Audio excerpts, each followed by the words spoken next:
Thank you very much. It's a pleasure to be here in Barrow to talk to FSLAS. So yes, this is astrophotography with the emphasis, as you can see from the subtitle, on what you can do without ridiculously expensive equipment, because it is very easy to get into the trap of doing some astrophotography and throwing an awful lot of money at the hobby.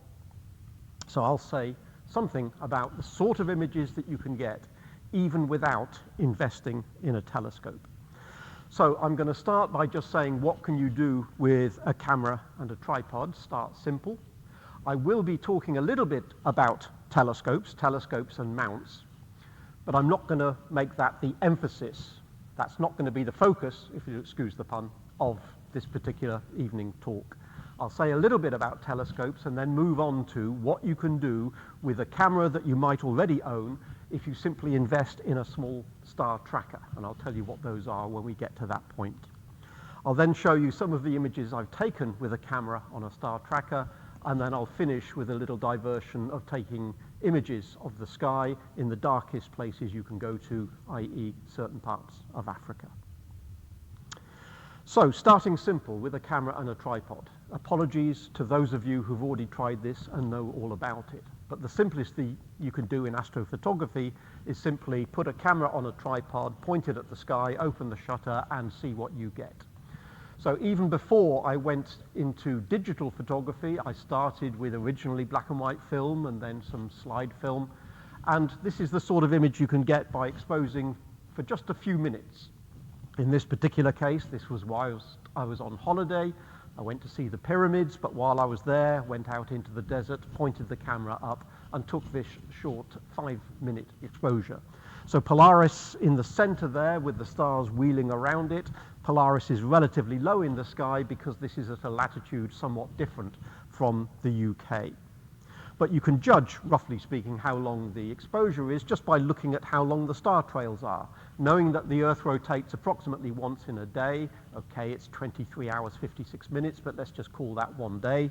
You can judge how long the trails are as a fraction of a full rotation and work out that this must be something like a 5-minute exposure. So it's very nice, you get a very nice picture of the sky, you get some of the star colors coming out. But you are somewhat limited with film in that you can't expose for too long before you get the background sky fogging. But with digital photography, you don't have to take one long exposure. You can, if you wish, take lots of short exposures and then add them all together using software, which is either freely available or can be purchased depending on what software you prefer to use. And so rather than limiting yourself to 5 minutes, you can take much longer exposures. For instance, here you can see that this exposure is approximately 6 hours. By looking at the tracks of the stars, you can see that they've undergone about 1/4 of a rotation, so that must be 1/4 of a day. This particular star trail image was taken from Mount Teide, the Teide Observatory on Tenerife, which is where we take students every once in a while to learn about the wonders of astronomy. It was taken during a full moon, which is why the sky doesn't look black. The sky looks blue because of the full moon, and the full moon is also illuminating the observatory domes and the grass in the foreground. So you actually get a little bit of context as well as the sky.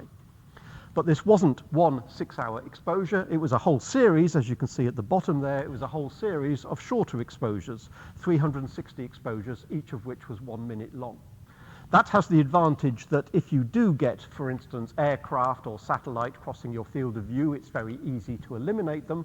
It also has the advantage that you can take all of those individual pictures and stack them together not as one single image, but you can add them together and make a movie. And again, there's free software that will do this for you. You don't have to understand how it all works. You can just throw all the images at the software and it will generate a movie of the stars wheeling around Polaris.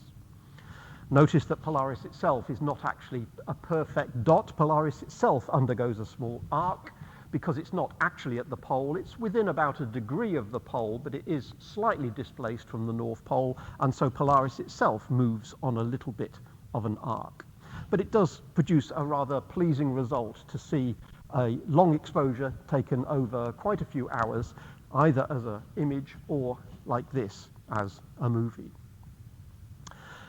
Other things you can do with a camera on a tripod without thinking about any sophisticated mounts or telescopes is, for instance, if a bright enough comet comes your way, you can often just put the camera on a tripod and take a snapshot of it. So this was Comet Holmes. I don't know if you remember Comet Holmes from quite a few years ago.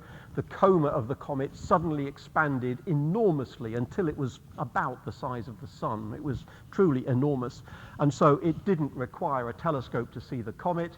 A simple telephoto lens was sufficient, and a short exposure, here 30 seconds, was all that was needed. So even though the stars might have moved slightly because of the rotation of the Earth, it's hardly noticeable under these conditions. So you could still get very nice images of the comet just with the camera on a tripod. And there are some images that you can get without any sophisticated gear, but you do have to be in the right place at the right time. So for instance, aurora. I was lucky enough when I last went to Iceland quite a few years ago now. This is again pre-digital. This is with slide film in a 35mm camera. Visiting Iceland for a few days, we were delighted to find we had a beautiful aurora display, in which case the entire sky lit up green with the glow, and we got these beautiful curtains of light. The only disadvantage of using film rather than a digital camera is that because the film didn't have particularly high sensitivity, you had to expose for quite a long time, and so some of the shimmering, some of the movement of the curtains of light in the aurora were blurred out by the longer exposure. If I ever go back, I'll be taking a digital camera. I'll be able to take shorter exposures because of the greater sensitivity and hopefully catch some of the detail that's lost in these early images.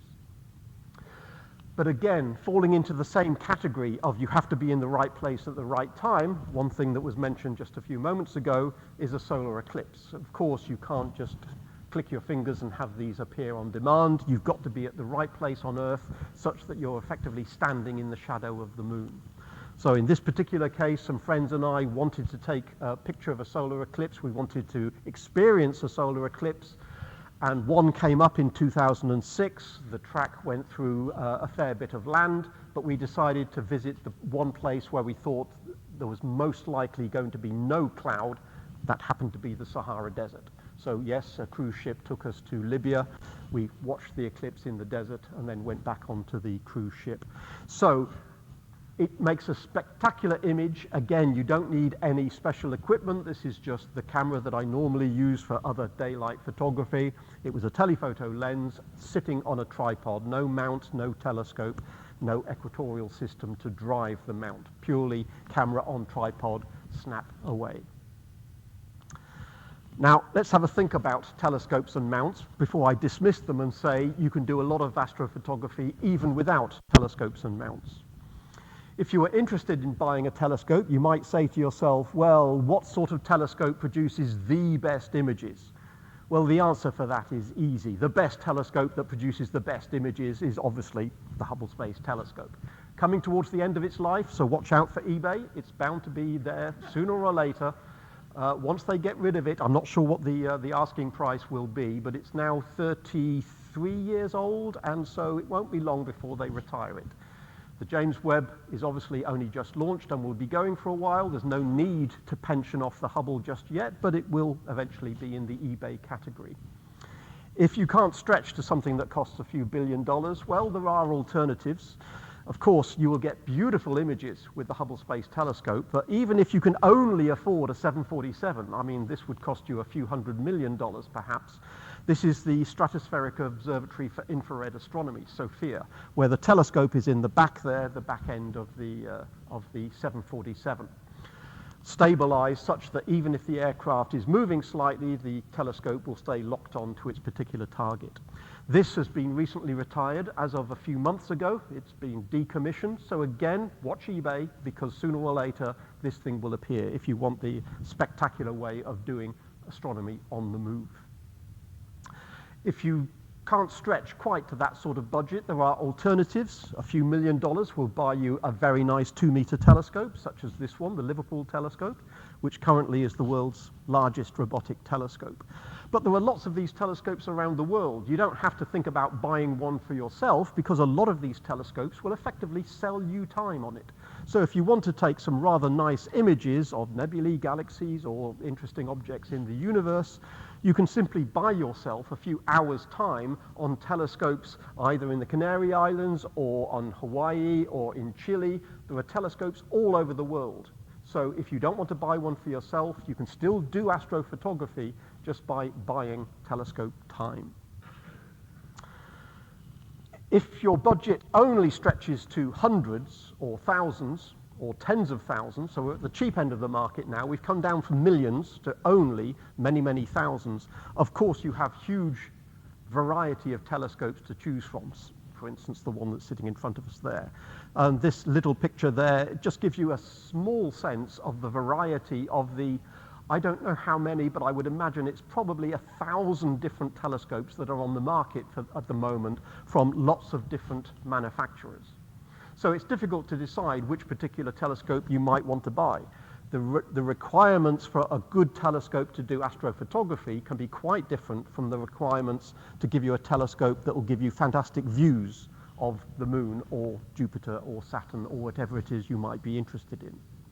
So you might decide to buy yourself a Schmidt-Cassegrain telescope with an aperture of 8 inches or 10 inches or 12 inches. What some people do is buy themselves a beautiful telescope like that and then end up covering it in spaghetti because they want to actually produce something which has a camera bolted on the end. They're perhaps not interested in actually looking through this telescope and seeing what there is to see. Some people buy telescopes purely with the desire to put a camera system on the end and turn it into a piece of high-tech imagery rather than a device for looking at the universe.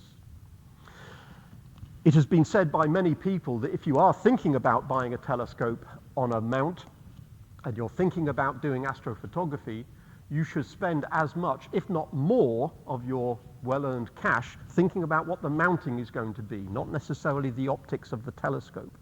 Because if your mount isn't absolutely steady and precise in the way it tracks the sky, then it will be very difficult to do astrophotography with large telescopes unless you have very massive, very precise, very expensive mounts. So yes, it is a good idea to spend time thinking about the quality of the mount as well as the quality of the telescope itself. That's a very nice mount there. You can ask yourself whether it's worth $10,000 or not. Well, that depends on how deep your pockets are. Some people would say it's worth every penny. I would say that's a rather expensive way of doing astrophotography. Choice of telescopes is to some extent personal and definitely depends on what you want to do with the telescope, which is why that's the subject of a separate talk that I give on how you might go about choosing a telescope that's suitable for what you want to do in astronomy. If you are going to buy a telescope, where do you want to put it? Well, back in 1982, I visited Palomar Mountain because I wanted to visit the 5-meter or 200-inch Hale telescope on Palomar Mountain. When I was there, back in 1982, when I was a student, no, I'm not wearing the same shirt, okay, that's good, but that's when I had slightly longer hair. Back in 1982, I visited Mount Palomar thinking, that's the sort of observatory I want. Yep, when I buy a house, when I grow up and buy a house, I'm going to have a back garden big enough to put an observatory like that in. Okay, I had to downgrade my aspirations somewhat, and I ended up with a converted B&Q shed, which housed my Schmidt-Cassegrain telescope. You can tell how dated this image is, not from the telescope itself probably, but from the fact that the laptop behind it looks like a brick rather than a sliver that modern laptops would give you. But that was my observatory, what's that, a quarter of a century or so ago, when it was still clean, before it got invaded by spiders. And of course, if you've got a telescope, you can get wonderful views of our nearest neighbor. Don't underestimate the joy you can get from either looking at or taking photographs of the moon. Every night is different because the angle at which the sun hits the craters and the mountains will always be different. This image here is the only image I'm showing you this evening taken by a telescope. That was taken by the telescope in my back garden. All the images I'm about to show you are taken without ridiculously expensive equipment, i.e. without telescopes. So we're going to move on from the idea of using telescopes and mounts to do astrophotography to back off and say, well, if I don't want to invest thousands of pounds in a telescope to do astrophotography, what are the alternatives? What sort of images might I be able to get without that? So I'm talking about cameras and star trackers. First, let's just remind ourselves about the basics of how cameras work. If we have a monochromatic, so a black and white film, or a monochromatic digital camera, then we focus the light on the camera and we end up with a monochromatic image, a black and white image. If we wanted to take a color image of a particular object, then one option would be to use red and green and blue filters, which are usually put between the optics and the camera, so that we take an image in blue, an image in red, an image in green, and then combine them together afterwards to obtain a color image. Now, for color film, for those that don't like the idea of doing that, it wasn't necessarily feasible with black and white film, but then along came color emulsions in which the filters, the red, green, blue filters, are effectively embedded in the film emulsion themselves. In other words, it's a multi-layer sandwich, and each part of the color film picks up information which can be transformed into the red signal, the green signal, and the blue signal. So we can, either with color print film or with color slide film, as long as we have the right color emulsion, we can take color images. It's a little different with digital photography because the filtering is not done inside the chip, it's done on the surface of the chip. In other words, the chip is still a monochrome, it's still a black and white camera, but on the surface, each pixel is covered with either a red or a green or a blue filter, a little square of filter material. In other words, if we were to zoom in at high magnification onto the surface of a CCD chip, we would find these filters, red and green and blue. You might notice there's actually twice as many green as there are red and blue. In the human visual system, we are more responsive to green than we are red and blue, and it makes sense for taking images to have plenty of green information. So when an image is taken with this filtering system, usually called a Bayer grid, we can get a red image, a green image, and a blue image. You notice, of course, that there are bits missing. The computer inside the camera effectively fills in the gaps to give you the red image, the green image, the blue image, which are then combined together to give you the color image, which for most cameras is then saved as a JPEG or a raw image on the SD card inside your camera. So the filtering is done by simply a layer that's sitting on top of the CCD itself. And if you wanted to buy yourself an astronomical camera, you have the choice of, do you buy yourself a monochrome camera or do you buy yourself a color camera? It makes a difference to what sort of imaging you want to do and what sort of images you want to generate. Some of the simplest astro cameras might cost a few £100 or so. For instance, I picked at random one here that was a 2 megapixel color camera. It was a few £100, and you can see it's roughly the same size as an eyepiece. So that's particularly convenient if you wanted to take a telescope and simply take the eyepiece out and put a camera in. You don't have to do anything else because the camera is effectively an eyepiece replacement, a sort of electronic eyepiece if you want to think of it that way. But if you're serious about wanting to do astrophotography, especially on larger telescopes which produce very beautiful high-resolution images, then you can go to higher resolution cameras. For instance, a 7 megapixel color camera might cost you about £2,000. So you can see that we're getting back into the area of ridiculously expensive ways of doing imaging. And you might be surprised to learn that if a 7 megapixel color camera is about £2,000, the one next door to it, a different make, the fact that it's a different color is irrelevant, the fact that it's a different shape is irrelevant. The one on the next one in the list is a monochromatic camera, a 7 megapixel monochromatic camera. It might be surprising to realize that regardless of whether you buy color or whether you buy mono, the prices are pretty much the same. In many cases, manufacturers will sell both types of camera. They'll sell you this camera as monochrome, or they'll sell you the same camera as color. The only difference is that filter layer there or not? And it's so cheap to put that filter layer on that it doesn't really make any difference. It's not worth selling you two different cameras at radically different prices because they cost essentially the same to make, and therefore the manufacturers will sell them at the same price. So a 7 million pixel camera might cost you £2,000 regardless of whether it's a mono camera or a color camera. But if you buy the mono version of a camera and want to take color images because you find the universe is colourful and you would like to record that colour, then we come back to what I said when I started talking about cameras. If you've got a monochromatic camera and you want to take colour images, you have to put some filters in front of it. And therefore, if you wanted to do colour photography with a mono camera, you might buy yourself, for instance, a filter wheel, which is simply an automatic way or a motor-driven way of putting each of the red, green, blue filters in front of the camera to allow you to combine the red and the green and the blue into a colour image. It also gives you the flexibility, if you wish, of not just using red and green and blue filters. It allows you to put in filters that, for instance, only let through the light from hydrogen or only let through the light from oxygen. So you pick out certain colors in the objects that you're interested in.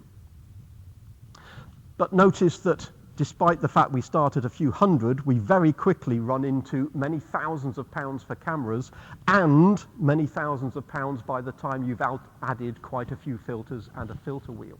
So again, regardless of which telescope these are going to be bolted onto, it's starting to get very, very, very expensive.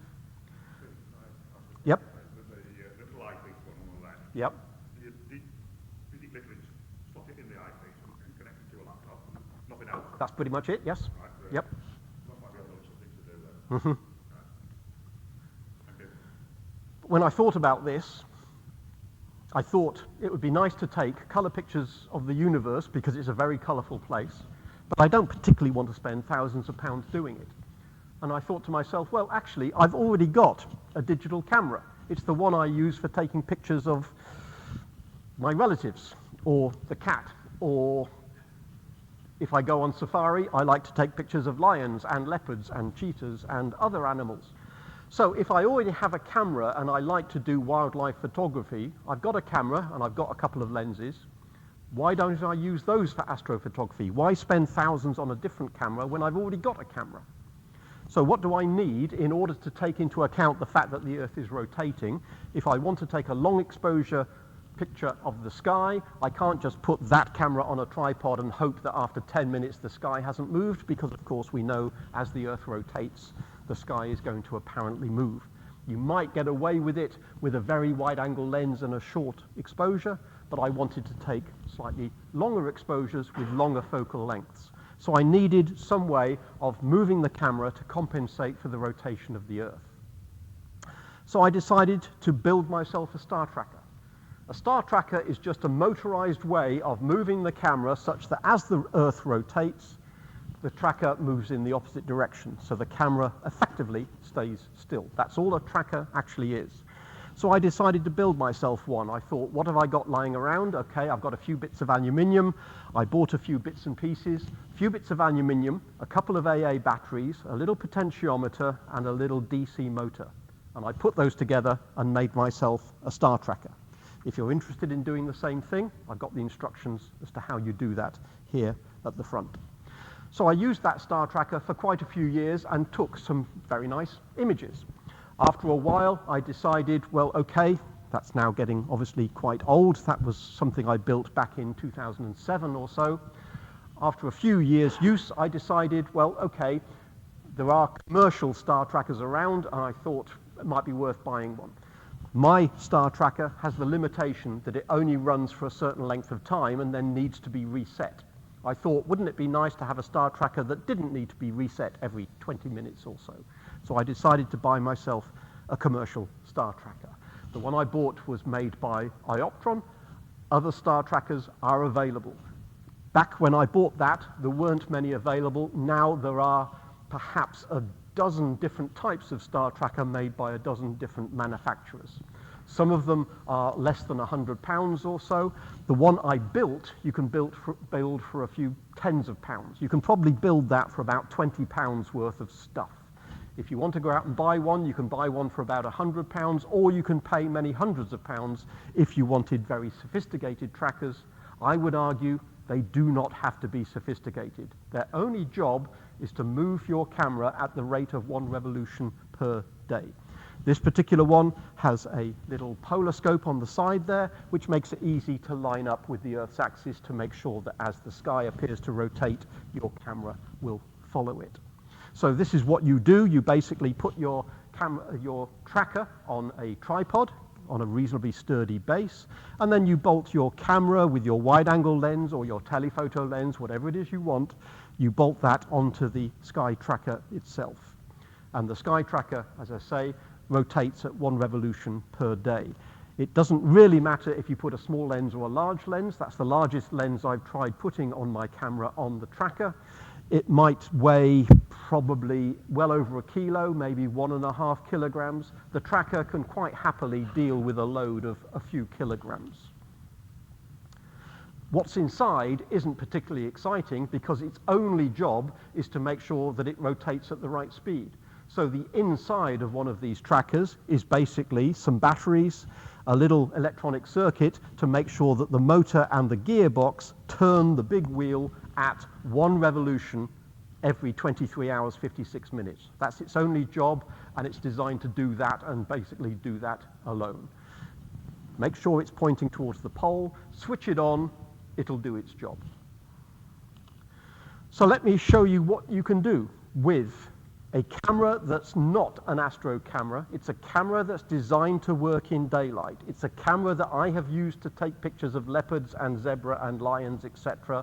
It is not modified, it is not customized, it's not been adapted in any way for astrophotography. It's just a normal daylight camera, and that's what I've used for the following images. That's just a little gallery, if you like, of the sort of images that I've taken with my Nikon SLR camera. Again, other SLRs are available. It doesn't have to be an SLR. It could be an SLR camera, a single lens reflex. It could be a mirrorless camera. It could be a bridge camera. Any camera that already takes pictures in daylight, in principle, you can expose for longer to take pictures of the night sky. So I'm going to tell you about some of these images that I've taken. Yes, astrophotography using a telescope can be extremely rewarding, and you can get some fantastic images by putting dedicated astro cameras onto astronomical telescopes. However, I would argue, to get it right and to get the sort of images you see in Sky at Night magazine, it can take quite a bit of time, quite a bit of effort, and definitely quite a bit of cash. How much you're prepared to pay, how much time you're prepared to put in, how much effort you're prepared to make. Well, the more effort you put in, the greater, the nicer your images are going to be. But it will take time, effort, and cash. Whereas a camera on a tracker effectively is something you can do as soon as you've got the tracker out of the box. So let me show you some images. For those of you who are not used to the idea of taking images of the night sky, you may be surprised to find that when you take a picture of the sky, what you see on the back of the camera or what you see on the computer screen once you've downloaded them doesn't necessarily look anything like what you think you were looking at. It might be the sky looks reasonably dark, but you take a long exposure and the sky looks relatively bright. This image was taken in a sky in a light polluted area. Let me just think where that one was. I think that was in the suburbs of Birmingham. And it's not unusual, especially with the sort of street lighting that we had before LEDs came along, to have a distinct color cast in the image. Even now, when we've got LED, which tends to be a whiter light, you don't tend to get the sodium orangey yellow lights that we used to have in years gone by, but it is not unusual to find the first picture you take doesn't seem to show the sort of detail that you were hoping for. But do not despair, because you can take images like that and you can use software to tease out the detail that's in there, to make the sky a little bit darker, to make the object of interest, in this case the North America Nebula, come out a little bit more clearly. You can see that the North America Nebula is showing tinges of pink and tinges of blue. That's because it's made up of hydrogen, which glows at the red end of the spectrum, and oxygen, which glows in the blue-green part of the spectrum. So these are natural colors. Because I'm not using any filters in this particular case, these are the natural colors of the objects that are out there. And the processing that's been done has been to try and suppress the background glow because of light pollution. And software, either free software or software you pay for, can be extremely effective at getting rid of modest levels of light pollution. If you live in an area which is terrible for light pollution, if you're living somewhere with a street light less than 10 meters away from you, maybe that is going to be a problem. It is possible to buy astronomical filters which will reduce the effects of light pollution. But again, which astronomical filters are effective against light pollution, that is a talk in its own right, and I've got a table here of the sort of filters that you might want to think about buying if anybody's interested in doing astrophotography in non-ideal situations where there is some light pollution. This is a picture, again, taken from suburbia, so there's a bit of light pollution around. This is the Rosette Nebula, taken with a 300mm lens. And what I usually do is take as many images as I can that are relatively short. They might only be half a minute or a minute or so. I don't attempt to take exposures of half an hour or an hour. I take lots of short exposures and then add them together. Makes it easier to throw away those with the passing aircraft. It makes it easier to throw away those images that had cloud coming over if I'm taking a whole series. The camera can be told, just keep taking images. Most cameras have that functionality built into them. A lot of cameras can have a plug-in intervalometer where you can just dial in, please take 30 images, each of which is 30 seconds, go. And then you go indoors for a cup of tea, come out and see what it's actually done. So this is the Rosette Nebula. Again, the original image was rather bright sky, but it was relatively easy in software to make the background a little bit darker so that the Rosette Nebula stands out more clearly. The pink of the rosette stands out more clearly against the dark sky. Excuse me. Yes? See with those sort of images there, is there not a tendency for the sensor to heat up and then noise decline if you're taking 110 images? I've not found that a problem with the Nikon. I believe it can be a problem. I've not found any distinct difference between the noise levels on the last image and the noise levels on the first image. So it's effectively in continuous use except for a very short interval between, there's about 1 second between each shot, which doesn't really make a lot of difference as far as the thermal properties are concerned. So effectively the camera is in operation for a couple of hours or so.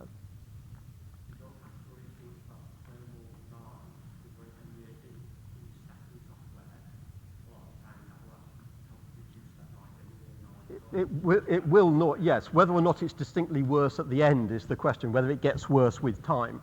But yeah, yes, stacking them all together, that's why you stack them together, to get rid of any noise that's in any one individual image. This was a rather older picture, as you can perhaps tell, because the stars look a little more bloated and the nebula is not quite as distinct. This is the Helix Nebula, which is rather low on the horizon during the summer. It's only a few degrees above the horizon, so it's a sort of a tricky thing to photograph.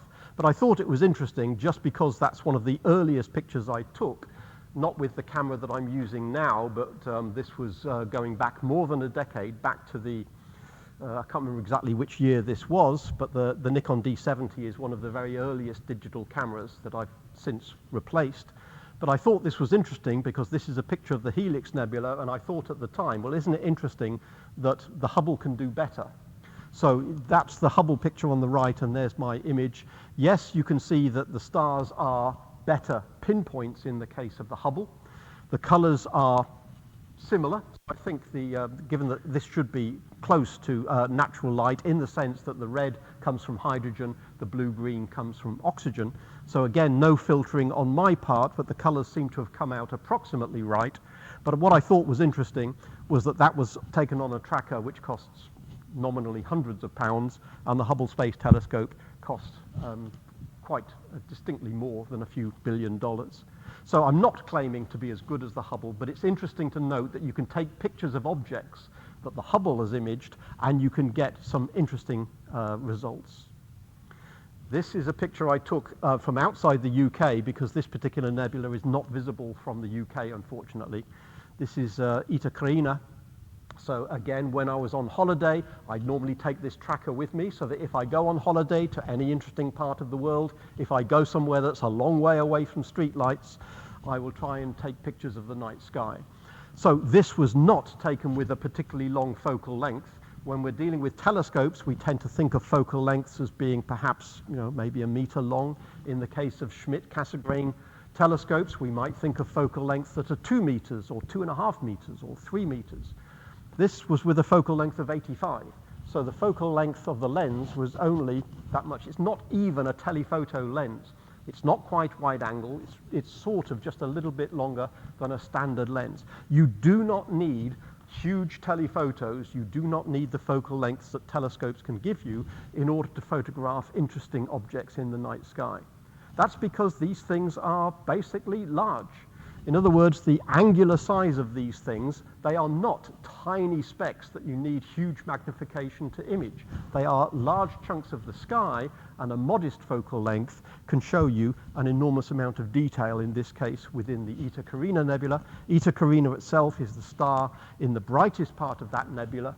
For a few thousand years, this star has been unstable and has been shrugging off its outer atmosphere to produce this nebula. So we think that this star is coming to the end of its life. It's definitely a candidate as a supernova because there's evidence that for thousands of years it's been shrugging off its outer atmosphere, and it's probably coming towards the end of its life, having used up its nuclear fuel.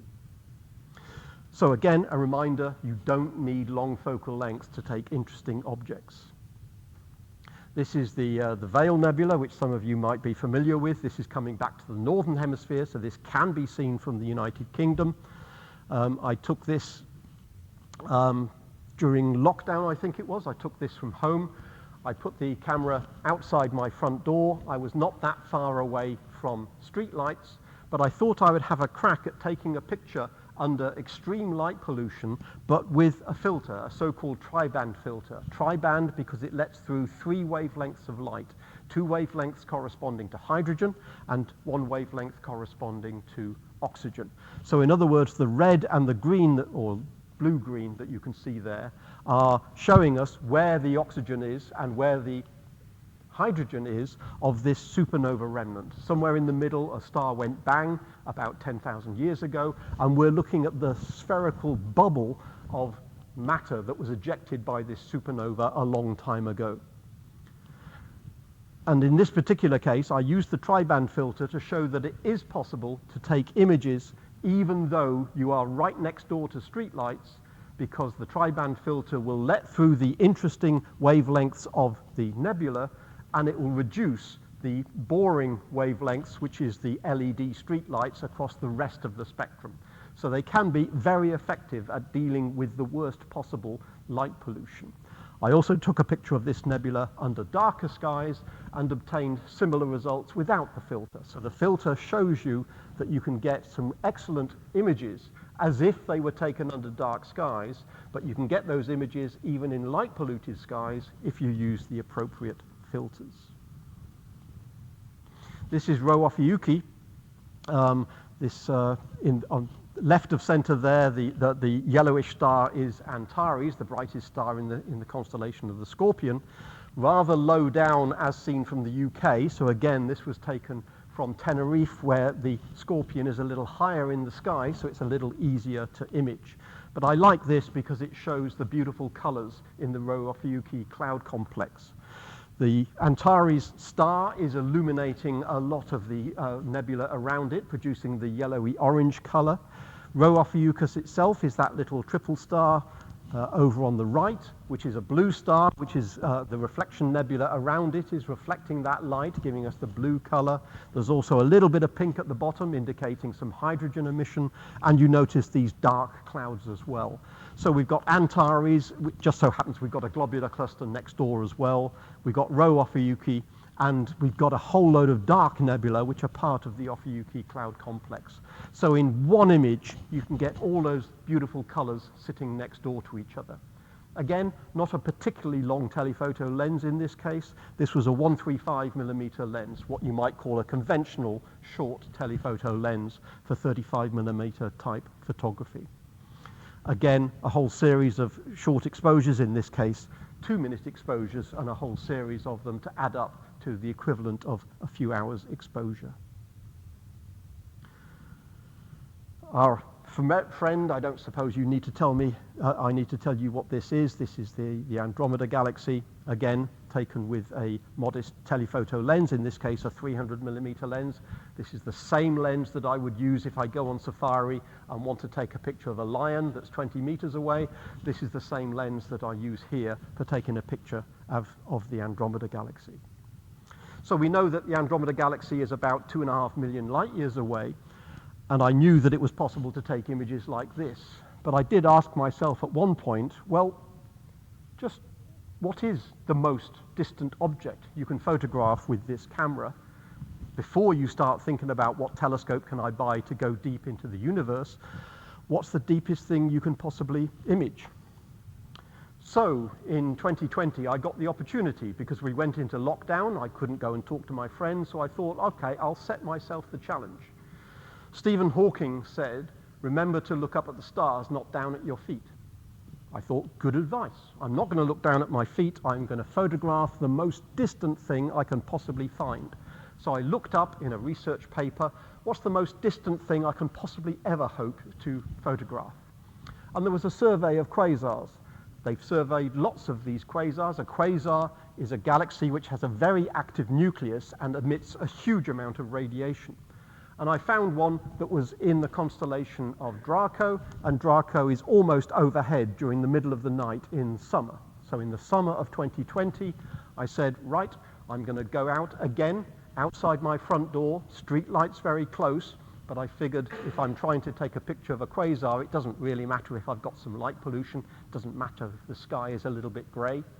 So I took a picture of the region of the sky that I thought ought to contain this quasar. I knew what its coordinates were, and it just happened to be close to a star called AT Draco, which is that dot in the middle. So that dot in the middle is a star, but I figured this quasar, if I've caught it, should be close by, should be right next door to that. So using my trusty sky tracker, I put my camera and telephoto lens, pointed it at that star, and took something equivalent to a 2-hour exposure. This is in July, and you know that you don't have much night during the middle of summer in the UK. You have roughly 2 or 3 hours between evening twilight and morning twilight. So I had a window of about 2 to 3 hours. I took about 2.5 hours of exposures in total. Some of it was cloudy, so I threw those away, and I was left with approximately 2 hours worth of exposure. And that's the 2-hour exposure that I took. When I blew it up, there's the camera that I used. When I blew it up next to the star AT Draco, it should be in the middle of that field of view, if I've got it right, if I've got the coordinates right. And right in the middle of that field of view, that is the quasar. That quasar is at a quite incredible distance. All of the light from the quasar, at least most of the light from the quasar, is focused into just 1 pixel in the image. It might be a 20 megapixel image, but the quasar is basically focused into just 1 pixel. There it is blown up even further. I've exaggerated the brightness there just to show you that there's a little bit of light falling outside that pixel. But look at the distance. The distance is something like 25 billion light years. That object is currently about 25 billion light years away, and yet you can see it with a camera and telephoto lens, even without going near a telescope, just by having a camera on the tracker. I calculated how fast this object is moving away from us because of the expansion of the universe. It's receding from us at approximately twice the speed of light. It was receding from us at about twice the speed of light when the light left this object, and it's still roughly receding from us at twice the speed of light. It's actually accelerating because the expansion of the universe is now accelerating. How long did it take the light to arrive from this object? It took the light approximately 12.4 billion years to get here. In other words, I took this picture during 2020, but the light left this particular galaxy in the very, very early universe.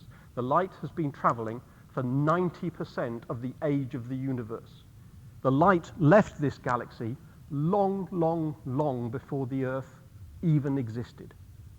And yet, that light, traveling across space for 12 billion years, essentially from an object on the other side of the observable universe, can be caught by a camera that's not designed for astronomical use.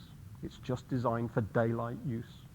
I thought that was absolutely amazing and justified my lockdown challenge of, well, how far can you see with a camera?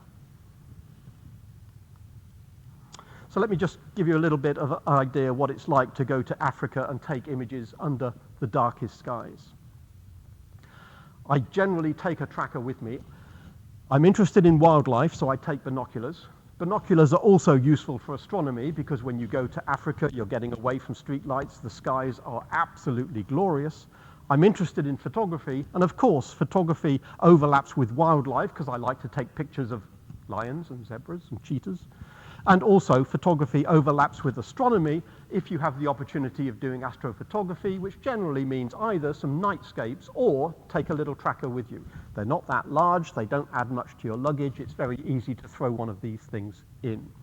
So that's why, for me, a safari is an ideal holiday because you can do all three of those. You can watch animals by day and photograph animals by day. You can watch the stars by night and photograph the stars by night. Sleep when you get home. Don't waste your time on holiday doing anything but watching the animals or watching the sky. I take my trusty sky tracker with me. It's easy to set up in the UK because you have a polar scope there separate from the camera platform. And all you have to do is to get out your trusty app on whichever phone you happen to have. Your phone knows exactly where it is because of GPS. It knows precisely the atomic time because of GPS, and therefore it can tell you, well, if this is where you are and this is the time, then when you look at Polaris, Polaris will not be quite at the pole, it should be at this particular position, and it will show you a dot of where you expect Polaris to be if you've lined up correctly on the North Pole. So all you have to do is to look through your polar scope and put Polaris where the dot is. You don't have to understand anything about the details. You just get your app out and say it should be at the 8 o'clock position or the 8:30 position, and you simply adjust your tracker until that's where Polaris is. That's it, you're sorted. Switch the tracker on, you're in business. That's fine as long as you can see Polaris. But of course, if you happen to go to East Africa, the North Celestial Pole is directly above the North Pole, and in the UK, that means Polaris is 50-something degrees in the altitude, and so it's easy to see. But if you're in East Africa, you're very close to the equator. So where's Polaris? Polaris is on the horizon, probably hidden behind an elephant, or a mountain, or Kilimanjaro, or something else. And the same is true for the South Pole. They're both on the horizon because you're only a degree or two away from the equator. So you can't see Polaris. So you have to find more creative ways of making sure that your star tracker is aligned. It's not a problem if you're going to stay in the UK, but bear in mind if you go to the equator, and it doesn't matter really if you're talking about an equatorial mount or a sky tracker, you still have to think, how am I going to line it up? So I had to find different ways that don't rely on the visibility of Polaris. So for instance, I used a little app to say, well, when is that particular star due north? I looked in advance on an app and said, right, that star there, that bright star in the plough, is due north at 10 minutes past 9. And that star in the plough is due north at 9:30. So if I make a note of that and I go out and want to set up, I can simply say to myself, well, okay, it's 9:05. If I wait for 5 minutes, I know that star there is going to be directly north of where I am. And so I can then set up the sky tracker by pointing at the relevant direction. Getting the altitude is relatively easy compared to getting the azimuth right, because the altitude, how high is the North Celestial Pole above your horizon, that's just given by your latitude. And of course, you know exactly where you are because GPS always tells you exactly where you are.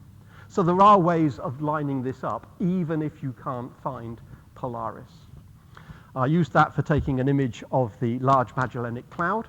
Again, it's not particularly large as galaxies go in the sense it's nowhere near the size of Andromeda, but it is closer to us, so it's a reasonable size in the sky. I didn't need a very long telephoto lens to catch it. An 85mm lens is all you need to catch the Large Magellanic Cloud as a reasonable size in your field of view. It's difficult to explain just how bright the Milky Way can be when you get away from light pollution. When you step outside in the UK, if you're lucky enough to get away from street lights, you can usually see within a minute or two, you can see the band of the Milky Way, you can see the Cygnus Rift, you can see the center of the galaxy, which might be a little bit low on the horizon. But when you get out to East Africa, you realize the Milky Way is so much brighter, it can be absolutely dazzling. And your eye can pick up all of the detail in the dark dust lanes that are intrinsic to our galaxy. Remember, a lot of these white splodges only appear as white splodges because there's a huge splodge of the Milky Way, partly hidden by these dark dust lanes, these fingers of dark that are obscuring some of the more distant light.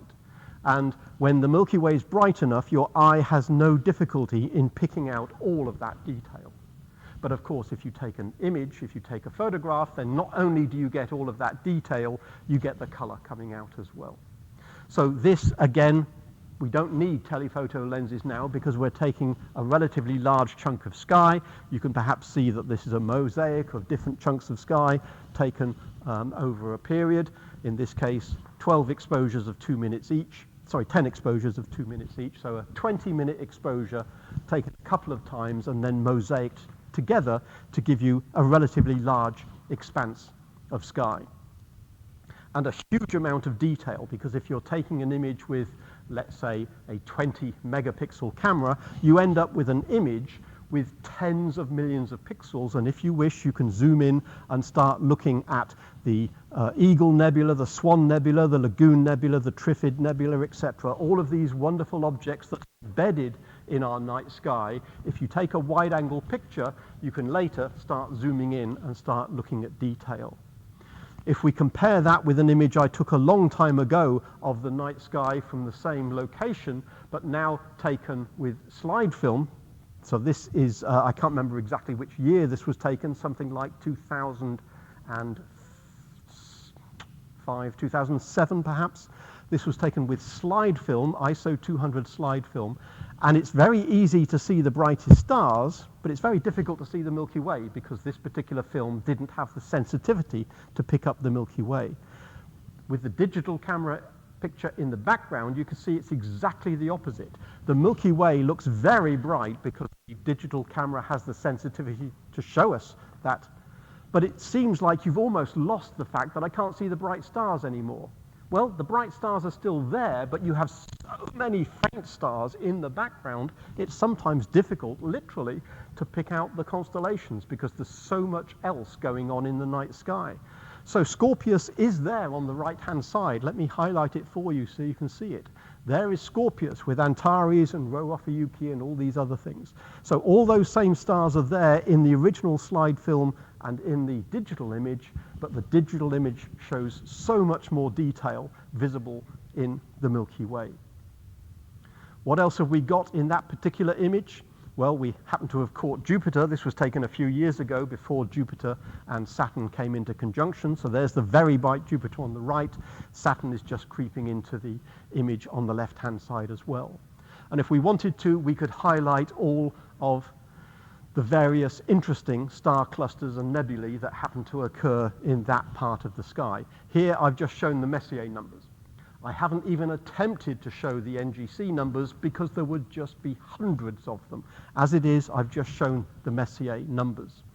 Notice that when you look at this part of sky, remember this is the center of the galaxy is just about here, so there's the core of the galaxy.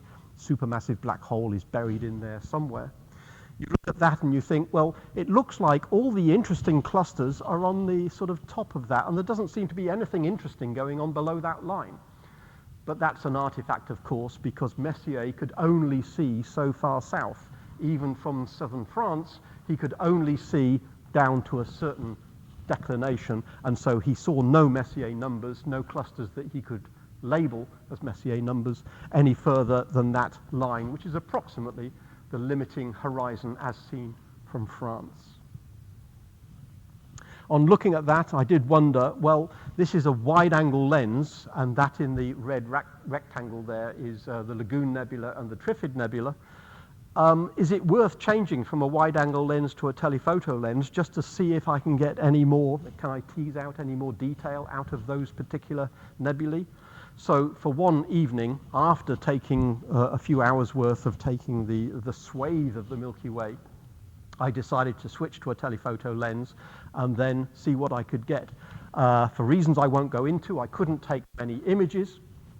So that image on the right-hand side is not a stack of 10 or 20 or 30 images all put together. That is a single 30-second image taken with the telephoto lens on the tracker.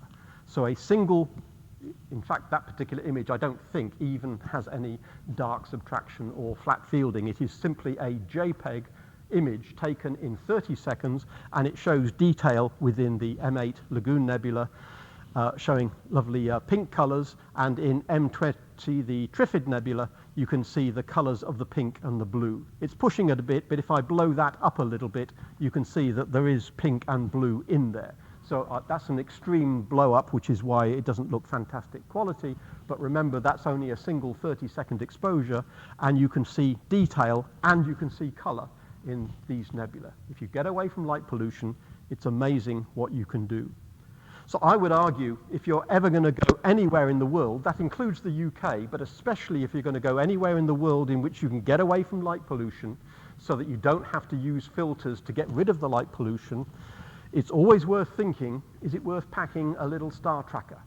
The little clockwork ones don't even take up as much space as that. They take up, less than a kilogram of your luggage, and they are relatively compact, and they can take beautiful images of the night sky if you can get your skies dark. So I thoroughly recommend the idea if you're interested in astrophotography. That doesn't mean you don't think about buying a telescope, but before you get into astrophotography in a telescope, give it a try, astrophotography on a little tracker, and try doing astrophotography without ridiculously expensive equipment. Thank you for listening.